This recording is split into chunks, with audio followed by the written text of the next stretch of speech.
د اسلامي امارت چارواکي وایي چې په پکتیکا او خوست ولایتونو کې د زلزلہ ځپلو سره د شوي مرستو ښه مدیریت او ویش لپاره ځانګړې کمیټه چې بېلابېلو وزارتونو استازي پکې شامل دي جوړه کړې. د چارواکو په خبره هغه خیریه بنسټونه او یو شمېر هیوادونه چې په یادو زلزلہ ځپلو مرستې ویشي دوی یې څارنه کوي ترڅو شوي مرستې مستحقینو ته وویشل شي. الحمدلله پورا نړۍ ته او ټول ملت ته اطمینان ورکوي چې دې کې به هیڅ قسم فساد نه کیږي. په خاص شفافیت سره د دې سروې تمثیل او مستحق اوس موږ ټولو شهیدانو ته اکثره ټولو زخمیانو ته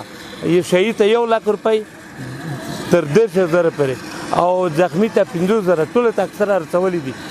د غراض د اسلامي امارت له لوري د مرستو ویش د شفافیت لپاره د ټاکل شوي کمیټې غړو له هغو هیوادونو او خیریه بنسټونو څخه مننه کوله چې له زلزلہ ځپلو سره یې مرسته کړې او زیاتوله چې دا مرسته به په شفافه توګه وویشل شي.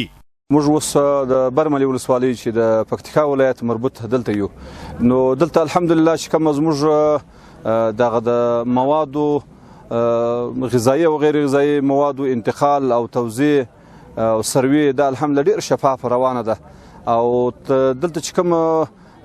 خسارات اوښتي کمالي دي که جاني دي دا خو ډیر زیات دي واقعا چې رسیدګي ورته ګرانه ده خو بیا هم الحمدلله دا چې اوس کوم د افغانستان اسلامي امارت مسؤلینو خپل کوښښ وکړي او عام طور تجارانو او نورو خیریه مؤسسو او دغه کوم هیوادوالو چې زموږ سره کومک کړی دي د ټول څخه مننه کوو. نو دلته د شفافیت په اړه کې بعضی میډیا کې او بعضی د خلک ګنګوسې خپروي چې دلته شفافیت نشته او د توزیع عادلانه توګه باندې نه کیږي.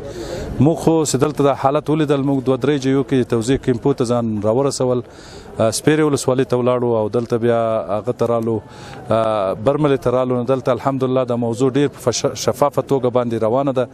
او ډیر مؤسسات دلته کار کوي او دا مؤسسات راغلي دي دلته توضیحات دي ډیر ښه ده.